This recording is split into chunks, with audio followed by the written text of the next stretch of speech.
first ban phase. And again, it's the fact that Vega Squadron, like that Karthus ban, you almost get so much bang for your buck because it's played in so many different positions. It's not just a gadget pick. They can play it in the jungle. They can play it in the mid lane. And he's not the only pick who can do that. And you can tell, DetonatioN Focus Me, they've downloaded these guys. They know. They're like, get rid of that 80 Nico. I don't want to see it. What's going to be next? Is it Mordekaiser? Definitely done their research. Mordekaiser is an option. They won't ban more. The thing that has got quality. through so far, though, is the Heimerdinger for Seros. We saw that banned out in the first game. Hasn't been banned out here by Vega, and we know DFM aren't going to ban it out themselves. Oh, but instead they themselves take away the Taric. And you are correct, the Heimerdinger is live for Seros. Seros on Heimerdinger, though, I've got a love-hate relationship with it. I think it's just because I hate Heimerdinger. Yeah, I think that's the thing, because he's a very good Heimerdinger player, but you don't really have to interact with the world when you play Heimerdinger. It's got 3 towers in front of you and you walk away. Kai'Sa will be the first lock, so not going to see anything spicy out of the bottom lane from DFM. And so far, the biggest takeaway from this draft phase at this point is that both these teams will play the Sona Taric. I think now this is something that's indicative of Group B. It will very heavily now dictate a lot of these draft phases since we keep seeing this combo broken up.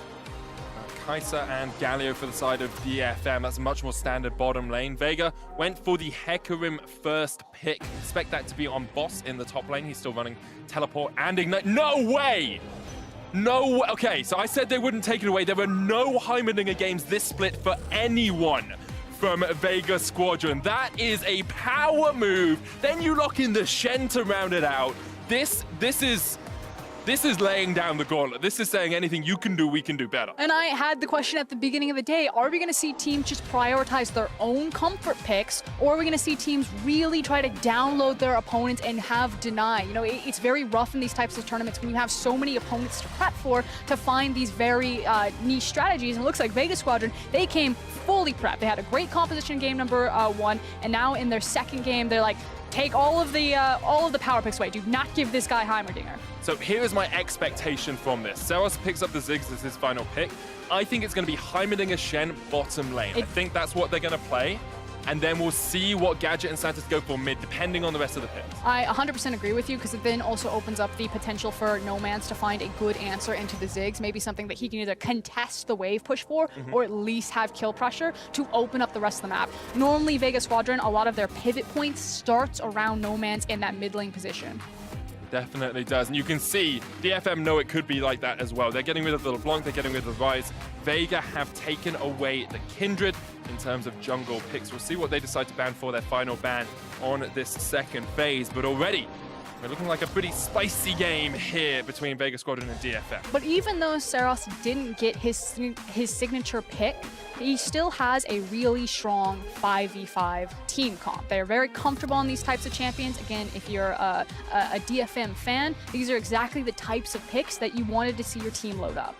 Definitely is. Lee Sin, the hover at the moment for DetonatioN Focus. I mean, Gnar was the final ban from Vega, was of course buffed coming into 9.8. Lee Sin for Steel. Haven't actually seen him play this much this split. You know what's also really cool about DFM's comp is its ability to play side lane. If Evie takes something like a Fiora or like a Kayle, like if she's out split pushing, you have the reach of the Mega Inferno Bomb, you have the Galio semi-global ultimate, and then you also have Kai'Sa who can swing out there with a cheeky W into an ultimate. That's actually something that could be really interesting depending on what this last pick is. If Evie just goes for like the straight hard carry.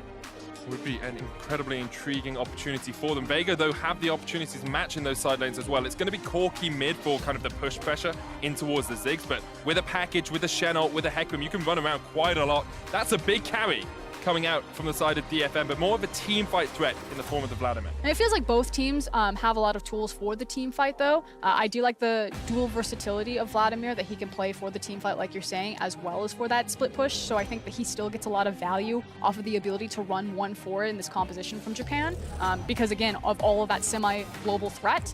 On Vega Squadron, though, I think their skirmish potential, especially between Rek'Sai and Corki on Corki package, is really high. And I think we're in another situation where, you know, it was Lee Sin Syndra in game number 1 where you have very clear power windows to play around.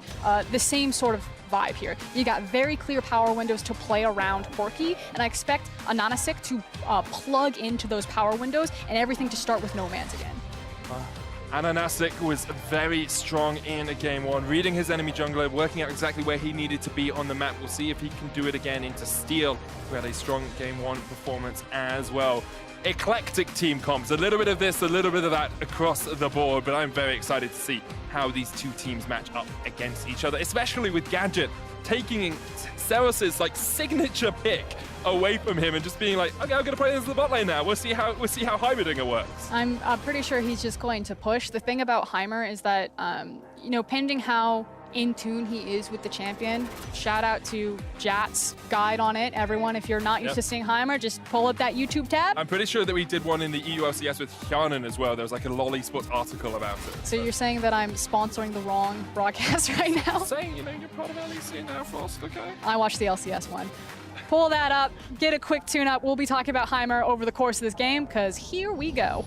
On to Summoner's Rift, and here we go into a pause, just at the start of the game for us. There wasn't really much I could do from there. You set me up into the excitement, and then we just calmed it down a little bit. So we talked about early game from an Ananasic and Nomans. They want to play around those Corki windows. What are Detonation Focus Me looking to do? Is it, again, just them scaling up and playing a slow early game? I mean, they've got a Vladimir, and they have a Ziggs, and they have a Kaisa, so you tell me, Medic. Well, I know the answer, Frost, but it's just, it sounds better if you say. It is about the windows about where they can go aggressive, and there is a window for Galio, level 3, his all-in is quite contentious, and so if, depending on how Steel paths, if he starts top side and he's pathing towards bot side, you know, maybe you look for the level 3 Galio with maybe some jungle intervention there. So there are options. Detonation Focus Me could, you know, flip the script, go a little bit aggro in the lane phase, but they're not normally a team that attacks in lane. Yeah, I doubt they'll do it, but you never know. The ability to surprise and to adapt against teams at this sort of level is incredibly important. On the other side of the Rift, Vega, they got a pushing bottom lane, a bit of safety in the form of You guys Jen. can't see this, but this poor soul, this play-by-play caster is pulling up the names for Heimerdinger's abilities. See, here's the problem, right? I know what I would call them. It's Just, like, it's mate, the turret, it's the rockets, it's the grenade, It's the grenade, upgrade, it's right? the turrets, it's the rockets. That's not what they're called, though. It's the H28G evolution turret.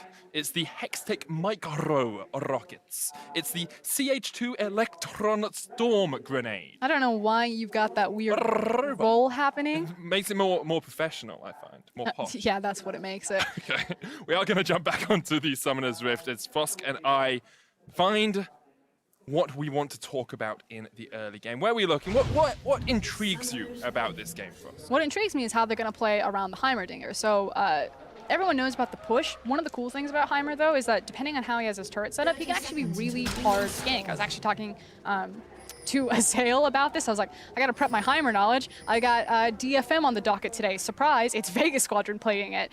And that's the key thing, though, is that Heimer is able to soak so much attention if he is a confident Heimer player, because even if you send the jungler down there, depending on how the turret setup is, where the wave is, there may be nothing you can do about it, and he just laughs and walks away. Especially when he hits level 6 and has upgrade as well. It makes it incredibly difficult for you to deal with him at all. Ananasic is going to come down towards this red buff. A couple of turrets were placed there by Gadget, so it should be a pretty easy take on the red. Shen's support is not something we too commonly see now, but still very powerful. Was buffed a few patches ago. His Q getting just that little bit of extra damage. And of course, the taunt is always a powerful spell to have. I believe he had a little bit of an appearance over in the LCK. I know that Santos has also played it, so it's not a pick super out of left field, although not necessarily a signature pick. And you are talking about how he had some of his changes, gets a little bit stronger in the lane phase, but really it's Gadget doing a lot of the powerlifting here, making up for the fact that Shen doesn't have the inbuilt wave clear that a support like Galio has with his Q, and instead he's got the Heimer for it. But early on, does need to be quite respectful. I think early on as well, you expect Youthborn and Gang to be able to push this in, especially with the Acathian Rain. You can just focus down those turrets pretty easily, and that's what we're seeing down towards this bottom lane. Now, Ananasic is around, just around the corner on the Krugs. Could come up and look for a gank. Steel actually missed the Scuttle Crab there with a Sonic Wave. So Or 0 out of 1. Was he checking the bush? Well, there's a ward in the bush, so I hope he wasn't checking the bush. Or It is possible. I'm a glass half full. Yes, okay. That's all I got. Yeah, I mean, I was going to make a joke about still needing glasses after missing that Q, but I think we'll give him the benefit of the doubt for the moment. Bot lane push in favor of Detonation Focus Me. They'll be happy enough just playing safe as they can down towards this bottom side. Top wave, mid wave, we expect them all to be pretty even. A lot of this early game is defined by the junglers, where people want to path, when they want to be looking for these ganks. I think one of the big differences, though, at least in the early levels, is the wave priority that Noman's is going to get with Corki push versus Saros on the Ziggs. Saros having to expend, I feel like, a lot more mana on the Ziggs to compete with it, which is what you see now, and how that's going to unlock Pineapple there on the Rek'Sai to start peeking into Steel's jungle and gathering information or denying camps. I was informed in the break that Ananasic has the intonation on the third A, so I'm trying to do it. I apologize to any of our listeners who say are it really fans. slow. Ananasic. Ananasic. That's how I'm going to try and say it. I apologize to any fans who believe that is just mispronounced. I'm trying my best, I promise. I could just say pineapple, which is what Squadron has decided to do. I actually think it's a pretty good... I know when I'm beaten and I just have to disengage. Cannot blame you. Evie here in the top lane going to just farm up this minion wave. Boss force back, has the teleport though and can get just back in. Got a TP in. Steel will actually have an opportunity to look for something here. There's no wards up towards that top side, and if Steel wanted to, he can actually threaten Boss a little bit. With no flash on the Hecarim, after you've used your teleport, getting a kill now would be very bad. You'd want flashes forward here. Gadget comes out. Gadget ignited, doesn't have the heal. Just about surviving with the potion. Gadget will stay alive in that bottom lane. And DetonatioN Focus Me burn all of their summoners, and they'll only get the flash and the teleport out from Gadget. And unfortunately, it doesn't feel like they're going to deny anything from the Heimerdinger. He also has the teleport. He should just be able to teleport immediately back into the lane and grab this huge wave, so it's not like they even get the advantage of denying him gold or experience. Do not lose anything at all. Very aggressive play there from DFM. We wondered if maybe they'd switch things up a little bit. Well, that's the kind of play you want to see them making. They're going to get an early lead. And we did talk about, Galio as a support, why you pick a Galio versus an Alistar when it feels like they can do very similar things. And one of the cool things is that all-in level 3 potential, whereas Alistar, it's kind of about the level 2. Galio also gives you the ability to fight more into the river with the ultimate, whereas Ali's more about the dive potential with his ultimate. So small differences in how you're going to execute, with what are both tanky playmaking supports. With Steel down towards this bottom side as well, and then maybe they can catch out Heimerdinger on Gadget on that Heimerdinger. It's definitely a possibility with there being no flash, no upgrade yet, no level 6 on that bot laner. Here he comes, Steel. Trying to just path forward, but Gadget knows something's up. He's playing incredibly safe, and we'll just get that ward in the tri-bush. And you know that they really wanted to make this gank work because they needed to punish the flash. Yeah, they needed to punish the flash down towards the bottom lane, but they aren't quite able to do it. Steel is actually a couple of levels behind because he has spent so much time just trying to look for those ganks, trying to look for those plays. Sorry, I had something stuck in my throat. That's okay. That's okay. You can pull it out now. You good? Had some water. Okay. You have a little sip before we move on with the game. 2-level advantage for the for Ananasic on that jungle Rek'Sai. And with him being so far ahead, you have to think he'll be looking for a little bit of a play, a little bit of a game. You can see Hemoplague used there in the top lane by Evie. Not really going to have too much of an effect, just using it to clear out the wave as quickly as he can. He gets a free back, however. I think Boss is going to try to force him to use the teleport. Yeah, he's in the creep wave, swirling his baton. I don't know what swirling is. Swirling his baton. He's swirling it around. The teleport will come out from Evie, and DetonatioN Focus Me and Vega Squadron. Pretty much odds even across the scoreboard at the moment. It's about a 10 CS lead down towards that bottom lane, but that's nothing really too impactful for the DFM team. I think right now both teams should be pretty happy with how things are going, right? Like, you're both scaling up, you're in good positions. When we start to see No Man's roaming around the map with that package, that's when Vega Squadron will really come online. And DetonatioN Focus Me, you're looking at 2-3 completed items before this team's at its full capability. And I feel like, a lot of their playmaking potential, because they did expand their Summoner's bottom, is now kind of around Steel getting access to level 6. Which he's trying to power farm for it right now. I think he said, oh, hold on. Not used by Gang down towards the bottom lane. The Ignite comes onto Udapon. One more auto attack would have been enough, but Udapon is able to get away. You can see that was Santa splashing forward, and as much as Steel might want to power farm towards level 6, the push pressure in top lane, the push pressure in bot lane allows Ananasic to come in here and steal away the red. So Vega really doing what Mega couldn't in game number 1, which is punish these scaling lanes. Again, the fact that DetonatioN Focus Me expended so many summoners trying to make that kill into the bottom lane work It makes it much harder to go aggressive like this. They're trying to find their chunk trades, but you know they're pushed under their tower. Yutapon can't follow up. He doesn't have the health. And again, Steel was like, I need to get level 6. If I can't get level 6, maybe I try to force this one out. But if this doesn't work, you're falling further and further behind. Looking for the hard force here as he comes right behind Vega Squadron, but the evolution. Did he block that with the tower? The turret comes down, blocks it, and this is one of the things you can do. Like you can do it also on a Zyra. If you put your plant down just in time, you can block any projectiles, any skills coming in. It's a good play from Gadget. Shows that he knows his way around Heimerdinger. I'm impressed. Kyle was impressed. I'm impressed. And again, we said that Steel is just going to fall further and further behind because that's him then looking for things like this gank instead of farming. Just styled on him. Yeah. Looked him straight in the eye. Was like, I dare you. Come on, mate. Come on. You'll get the turret. It's free gold. It's free gold.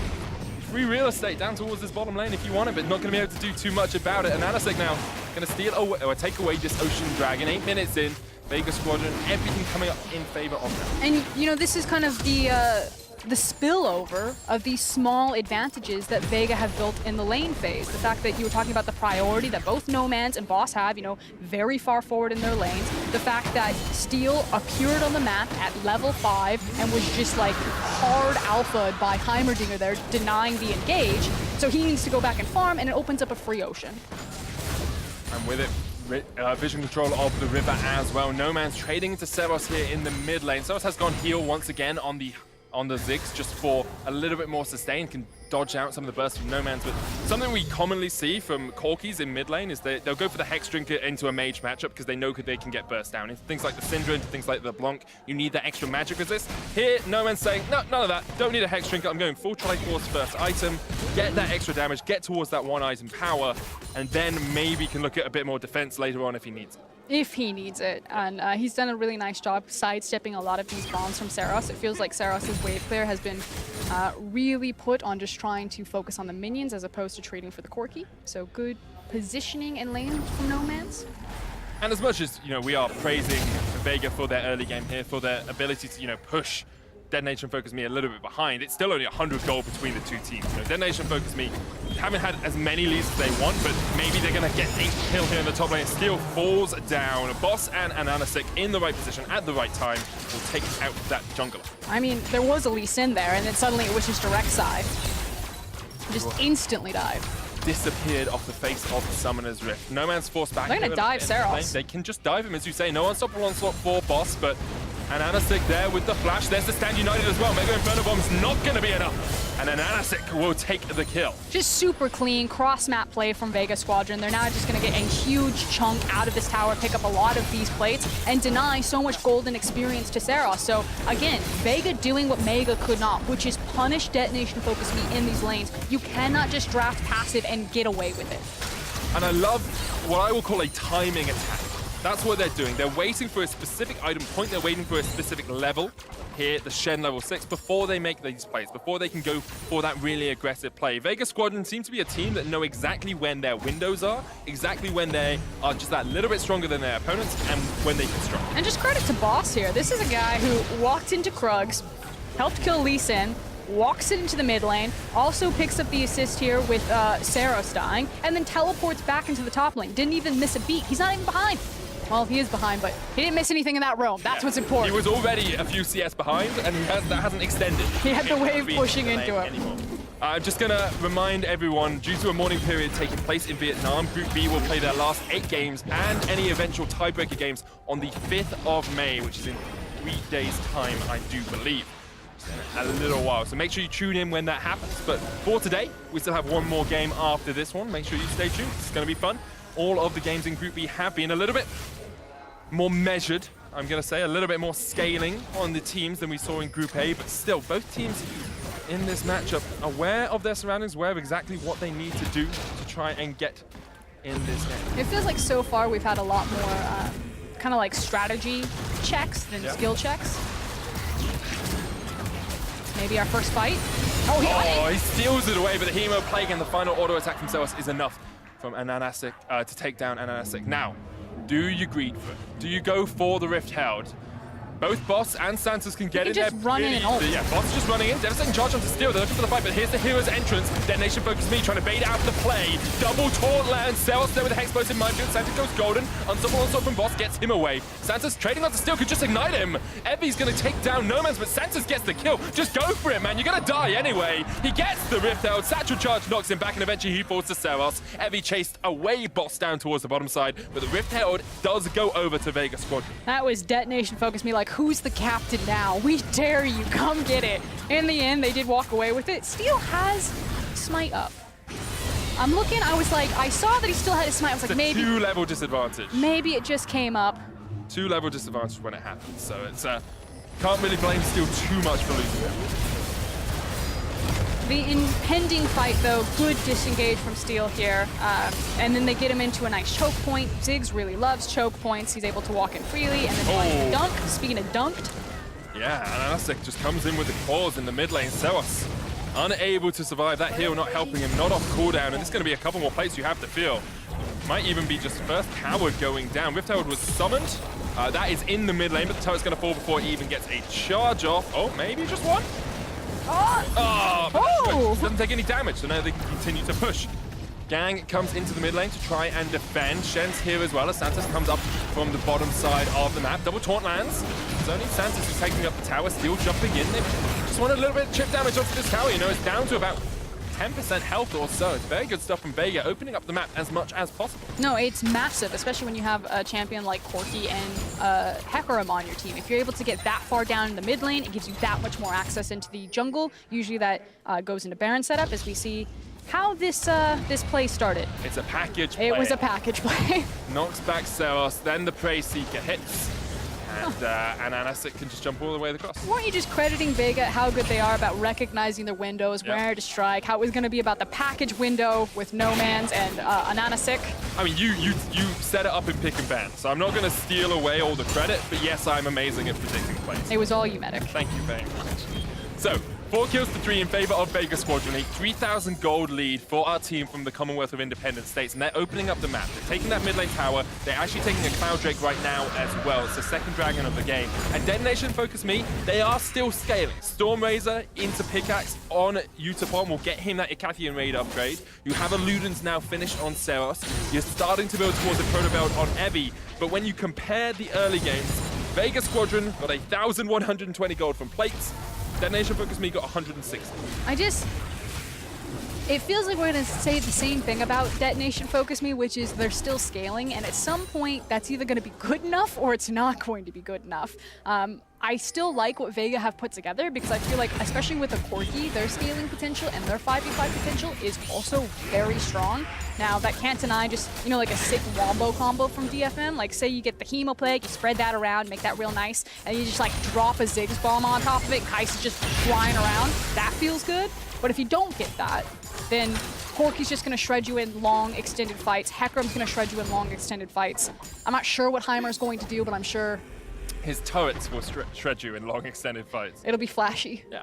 Chucks a big electron grenade across the team and can get that stun long. Heimer's actually a pretty long-range CC bot if you use them effectively as well. Now, Detonation Focus Me have brought Steel down towards this bottom lane, trying to do something about Gadget and Santos, who are continuing to push in. There's not really too much they can do because another thing Vega have been very good at doing is being aware of when they could be too far forward, when they could be ganked. And I've never really, rarely seen Vega step too far forward when an enemy jungler might be on their side of the map. Hold on now.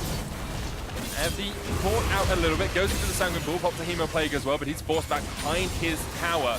Not really going to be able to do too much here because Lee Sin down towards that bottom side. We talked about it in the last game. It's weak versus strong side of the map. If you have more players down towards box and you're sitting up at the top side, you're not on the strong side of the map. You need to be careful because the enemy team can just collapse on you. Now, Steel trying to get in, dodges away from the kick, knocks him back. Gadget there, the double taunt comes out, the teleport used as well, but they don't really have the damage to catch out Vega. Evie came in with a TP, Gadget flashed away. Meanwhile, in the top lane, Mega Inferno Bomb actually landing here. There's the Ties of Blood from Evie. He'll get the kill with the Proto Belt. Santos underneath the tower, surviving for a very long time, but as soon as this minion wave comes in, Santos is a goner. Winds of War into a final transfusion from Evie will get them the double. They'll look for the tower down here in in the top side of the map, though. Vega have taken 2 towers and are pushing towards that in-hit. And that's the thing, it's not worth it for Detonation Focus Me. Vega gets so much access that's now both inners down and both mid and top lane. Baron will eventually be a part of this game, and Vega are going to have so much control over this area. Look at the level disparity between the junglers still as well. Usually you see the jungler that's behind catch up as the game progresses. He's 2 levels behind Ananasik. It's 11-9, which means Ananasik also has the level 2 ultimate. No Man's at level 12. Very powerful picks here on the side of Vega. And now that you've seen that first item spike come in, we're looking towards that second item. As soon as you get the Trinity Force, the Infinity Edge, sorry, on No Man's, he's going to be so strong. Spirit Visage on boss makes it so much easier for him to deal with Evie. You have to feel when you get that next item, Vega are going to be unstoppable if they take a fight. And it feels like the weight of the world is on Evie's shoulders, that it's how quickly can we get this Vladimir up, because he can be a real terror in these fights, as well as try to hold down the one of the side lanes there. But you are correct. It feels like there's a bit of a power trough for Detonation Focus Me, and they're just trying to race against the clock and say, okay, Baron spawns in 1 minute 30. There's also a dragon that's going to come out. We're going to grab as much farm as safely as possible for this next like minute and a half, and then hope that we've collected enough gold to piece together a team fight here. Evie was one of the big performers for Detonation Focus Me at the Worlds playing in 2018. You know, we saw him playing things like the Urgot, playing things like the Camille, doing a lot of work. He does have access to his Zhonya's now, so he's just completed that, and that's actually massive for these team fights. So again, if you're looking at key items, having that means he can go so deep here. Still jumping in, but only kicks away. No Man's couldn't get behind him. Detonation Focus Me with all 5 men strong down here towards the bottom lane. You can see Boss is just still pushing in the top, getting the waves forward. It's only the inhibitor tower remaining, and Vega feel confident enough to step up here in the bottom side. Looking for that tower will put down the turrets, but for the moment won't get too much. It's actually really nice from Boss. He walked into Fog of War to pick up the red buff, and basically he was saying, if Vladimir's still down there, then I'm going to continue to push top. Since Vladimir has shown, I can now decide where I'm going to rotate. Maybe I pull the trigger on the TP, maybe I actually just run there because they know that they're cheating and have an advantage towards bot side. Here he comes. All the way down from the top side of the map. It's Notion Drake up in 7 seconds as well. Having 5 members strong down towards this bottom side will help. Turret falls. It's the final outer tower of the game for Vega. Only 1 tower remains outside the inhibitors, and that's in the bottom lane for Detonation Focus Me, trying to defend. But Vega Squadron, they're kind of calling out Detonation Focus Me. They're saying, okay guys, if you want to team fight us right now, you can take it. But we think we're stronger. We think we'll take the win. And they've also now got double Ocean, and for a composition that has the ability to play side lanes with the Hecarim, as well as just kind of park the Heimerdinger and never move him from mid lane, Ocean can mean so much because he'll never have to go back into base. It's actually a really cool dragon spawn for this comp specifically, double Ocean into Cloud. 5,000 gold lead for Vega as we crest that 20-minute mark. Infinity Edge now finished on the Corki as well. If you ever see a team fight erupt, you have to be aware of those missiles of that Phosphorus bomb, because that Corki will shred through you. And he can even be in a side lane because he's got the teleport, because he's got the package. He can be another threat in a 1-3-1 if you want him to be. Heimer holds mid, Boss goes down towards the bottom side, and you see No Man's up towards this top side, just pushing in the waves. And Vega have done a really good job, not just winning on the map, but making sure that they're also picking up all of the available farm. They've gone really far down the lanes, but you can see CS advantages virtually in every role, especially in that jungle as well.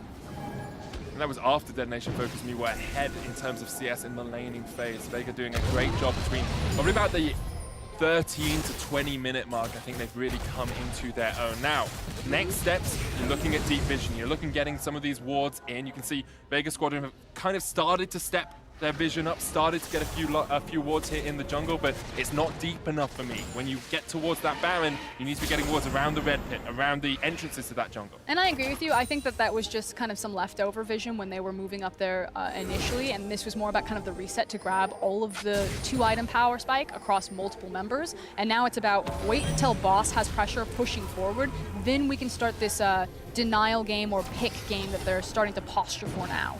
Still in the bush on the control ward. No Man's will spot him out with the Phosphorus bomb, but so far yet to see Vega really step that vision line up. Now, get the mid prio, get the top prio, and push it forward. Yep, so you can see it exactly. They've now got this pushing forward. Oh, this is fun. This pushing forward, which means now it's all about this Baron. Going for the Baron there. I will clear the screen for you, Fosco, and it's a new tool to play for, and they've started up the Baron. 6,000 HP on it. Gang's gonna put in a ward, spot it out. Seros on his way as well, has that Mega Inferno Bomb, could look for the steal. Triple turrets in there, and Anasik looking for the smite. The Baron is gonna be taken, no way of stealing that one away. And it is Gadget who secures it. Vega Squadron, 23 minutes in with a Baron at their backs and a 7,000 gold lead are looking to top the group. I mean, they had the experience advantage, 13 to level 10. They had the gold advantage. You just talked about that massive gap there. But then they also had the cherry on top, the fact that it's a Heimerdinger of all things. And one of the cool things that Heimer does bring to team comps is his ability to shred and force down Baron. Sets up his tournament, and it's just free.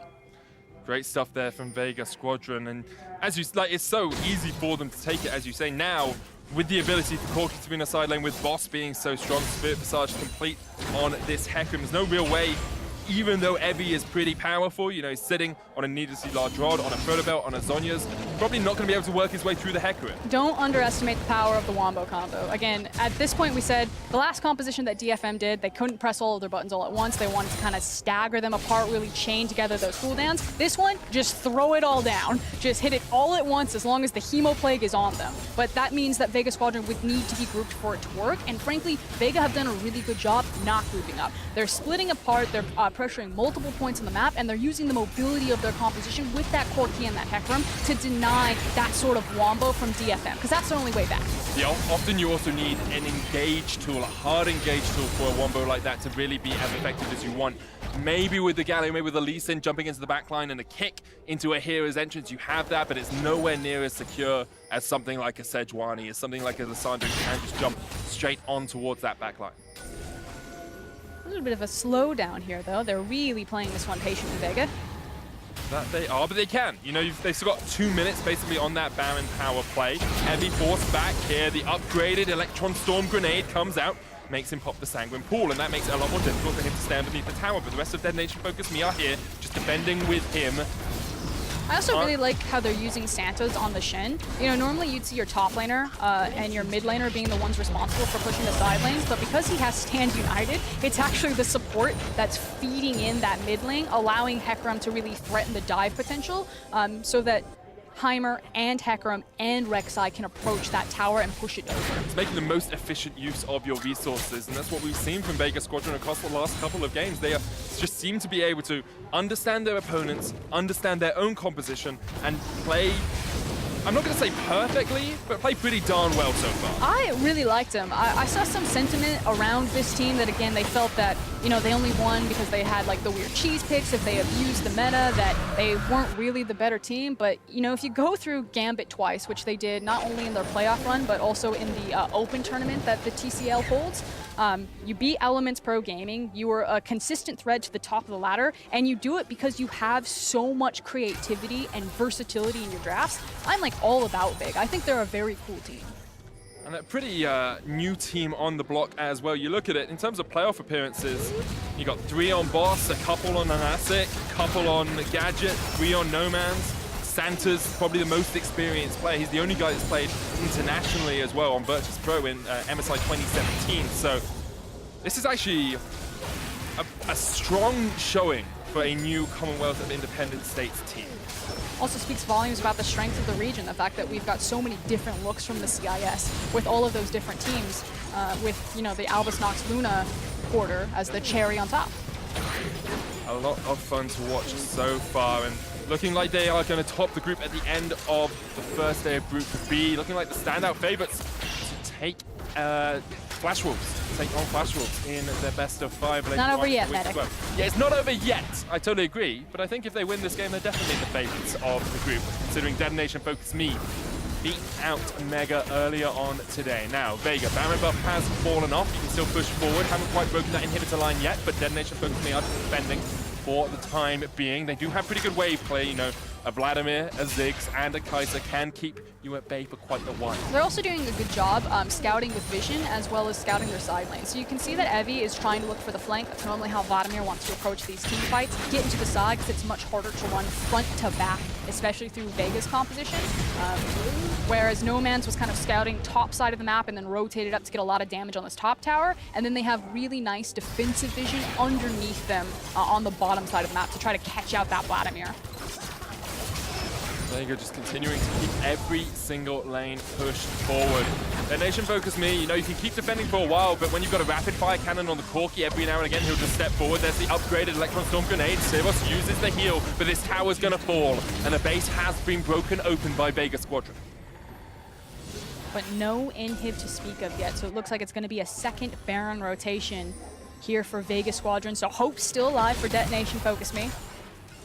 But the good thing about this is, as well, as they retreat out, Vega Squadron have put some wards into the jungle of DetonatioN focus me. They'll take their time, they'll move forward and clear it out, but it means when Vega Squadron come back, they can, teleport away there from No Man's. I think he could have got out with a recall. It was on a control ward. He was just thinking better safe than sorry. Yeah, I understand that. You don't want to die at this point. You maybe give a Baron over to DetonatioN focus me, and how much have you needed that teleport throughout the course of the game as well, I think is a pretty strong question. And how much will you need it if you take the Baron now? Probably not that much. There's also multiple teleports, not just with the Stand United, but the fact that they're running a triple teleport team on Heimerdinger as well, although split pushing with Heimer, a bit of a different animal. It'd be pretty difficult, but you can always team him up with like an Anasik, and once again we see Vega Squadron go straight towards the Baron. Farside alteration used to spot them out. There's the double taunt teleport coming in from EV as well. They're looking for the fight. Vega Squadron have turned off the Baron, but it's still aggroed by the turrets. They can turn back whenever they want. Steel jumping forward, misses the Sonic Wave. Vega Squadron go back towards the Baron. It's still being aggroed. Steel needs to get in there. Once again, a turret comes down. This is good from Vega. They're just keeping it ticking over, ticking over. They can stop that whenever they want, and that's what they've done now. The turret dies, and Vega Squadron will just retreat. Boss is going to go down towards the bottom lane. He has the teleport. There is no teleport on DetonatioN focus me. Because it's about rinse and repeat. What they were playing for there was the summoner spell from Evie on the Vladimir, which they got out. So now it's Boss walks down to the bot lane. He's going to force this all the way up. He's going to pressure the tower, and he's going to make DetonatioN focus me make a very hard choice. Either you will stop me from taking your bot inhib, or you will stop this Baron. Here's the choice I think they're going to make. I think they will say, we'll go towards the Baron, and then we'll Mega Inferno bomb the wave when Boss brings it up towards that inhibitor line. Use that ultimate to clear it out. Seros will go down towards it to make sure the inhibitor doesn't die, and then DetonatioN focus me will be forced to make a play. Haven't used it yet. Hoping my prediction will be right, but Evie instead backs away and is going to try and defend. What I think they're going to try to do is save the Ziggs ultimate with the steal from Lee Sin. That makes sense as well. However, they've lost an inhibitor tower because they didn't clean out the wave. Boss is there. Udapon was coming in from the side as well, but now Vega can just turn back towards their Baron. They can start it right back up. Gang forced away. Steel, so squishy as well. Hasn't even completed his Black Cleaver yet this game. Was forced so far behind by Ananasik. It's a 3-level disadvantage on that Lee Sin. The other advantage of having Heimerdinger means that you don't need multiple damage threats on the Baron, so I believe it's being two-manned right now. Turret's definitely helping out quite a lot. DetonatioN focus me. I think they've given this one up. I think they said we can't do it. This is beautiful setup on Baron from Vega Squadron. Mega Inferno Bomb comes out, but it's going to be way too early. 1,000 HP left on the Baron. Vega Squadron going to take it. Beautiful setup, as you say. There was no way DetonatioN focus me could get anywhere near the Nasher. The fact that they were super patient, recognizing that DetonatioN focus me were probably going to look for a desperation play since Boss was pressuring bottom. They backed off, they played to their control wards, they slowly swept everything out, forced DetonatioN focus me out of the jungle, and then went for the two-man. It does not get crisper than that. And as much as we talk about DFM having the wombo combo, having the scaling, I love that. That is so cool! That's like, everyone else is playing 3D chess at best, maybe 4D chess. That's 7D chess. Like, that's a few layers above everyone else in this game. Pops the triple turret in, they'll take the Cloud Drake. 5th dragon of the game for Vega. I was about to say, you know, DetonatioN focus me, they have a scaling comp. You've got Kai'Sa now on 3 items. You've got almost 3 items on your Ziggs. You've got 3.5 items finished on Evie. But when you're 11,000 gold behind, the stat check gets harder and harder. Yang caught out a little bit here. Evie's going to go in. Triple Hemo Plague, but the rest of the team isn't there. There's no wombo for this combo. Vega forced back. You can see Steel solo, and Anasik just cancels him out. The taunt comes out though from Yang. Udapon jumps onto the backline top side though. Void Rush comes in from Anasik and already 2 members of DetonatioN focus me are down. Udapon chased out by Boss. It's a wipe. They are clean aced Evie. There's nowhere for him to go. He's stamped stampeded over, and Vega Squadron will top Group B. They make their statement right there. They clean house, like you said, and you could see what Detonation Focus Me wanted. They said, we must fight. We're not just going to watch ourselves lose this game. So they took a gamble, but it was too little too late. From minute one, Vega Squadron ran this game. Vega Squadron totally demolished Detonation Focus Me. There wasn't a moment, really, that you thought DFM had control of this matchup. They will take the win. They'll 2-0 for the first couple of games of this group. They'll even kill Steel on the fountain. Vega Squadron show us that the Commonwealth of Independent States has come to play. And not only that, they look like favorites and heavy favorites. Yeah. Incredible performance from them all round. As you say, there were a few people doubting them, a few people saying, you know, is it only the Heimerdinger picks, is it only the Karthus picks? But if it works that well every game, I don't think it matters what picks you're getting. And again, the fundamentals are clean. You know, that wasn't just about the Cheese, Karthus, or the Heimer, or having them in these weird positions. That was about super clean Baron setup. That was about recognizing when your power windows were, who you were going to play around. So I think Vega are the real deal for this group. I think if you put them on standard League of Legends, that they would thrive just as well. I think they would as well. We'll have to see if a team is able to push them towards that. I want to give a lot of credit to Ananasik. That game, he was 3 levels ahead of Steel in the jungle. He totally dominated his jungle matchup, and it's what set Vega up for so much success. I mean, I feel like you could pick a different member at each point of the game. The fact that, like, Boss rocked up to Lee Sin on Krugs, killed him, rocked up to mid lane, and was like, I'm gonna help kill you too, and then teleports back to his top lane. Like, yes, he fell down in this individual 1v1 CS, but, you know, Boss had his moment. Ananasik was solid for the entire game. No man's on the Corki. Like, just throw a rock. You'll hit someone, they deserve a mention. Now, after the break, we're actually going to have a chat with Santos to see what he has to say about Vega's 2-0 start. It's going to be great to watch. Look at that gold off. Steady climb. This is what we always talk about. That's what you want to see. And although, you know, Evie did step up, he had a very good performance. I think he only died once right at the end of the game. It wasn't enough Detonation Focus Me. They didn't have enough in the tank to take down Vega. And they did try to play for the lane phase, you know, around that level 3 with the Galio Kaisa all in, and unfortunately they went for it and it just barely wasn't enough, and it felt like once they lost their summoners that they just had nothing else to play around, or at least Steel wasn't going to push on anything, and Steel has just felt frankly invisible to me, and you can see that in the damage. 3.1k on the Lee Sin. He wasn't getting any priority for his lanes. He wasn't able to contest the jungle. I think he really needs to reevaluate how he's going to attack this matchup. He definitely does, and how he's going to attack the rest of the matchups in the group, of course. Almost through that first round robin. I believe they've only got INTZ left to play for Detonation Focus Me, so have to see how they develop, how they adapt. They do have a couple of day break now to really work out what they're going to change strategy-wise. Yeah, but it's still a wide open group. You know, anyone could take anyone down. We haven't done the second round robin, and in fact, I think we're going to finish the first round robin in our next series. No, we're not. You have to get 6 games through to finish the first round robin. Damn. Yeah, each team plays 3 games. I'm so sorry for us. It's okay. Yeah, so it'll be halfway through the next 4 games that will finish that first round robin. We are actually going to see the other 2 teams play, though, in our next game. It's going to be a Mega up against INTZ. Any thoughts going into that matchup? I think I need both the junglers to kind of really show their true potential. I had a lot of high hopes coming for both Xinyi and June coming into this tournament, and they looked like completely different animals. So I don't know if it's like stage jitters. I know June, very new to the roster. Xinyi maybe getting his feet wet on the international stage, trying to shake it off, but hopefully for the next game, it's much cleaner. It's going to be a matchup of the junglers. We're taking a break for now, but after the break, Mega face off against INTZ. We'll see you then.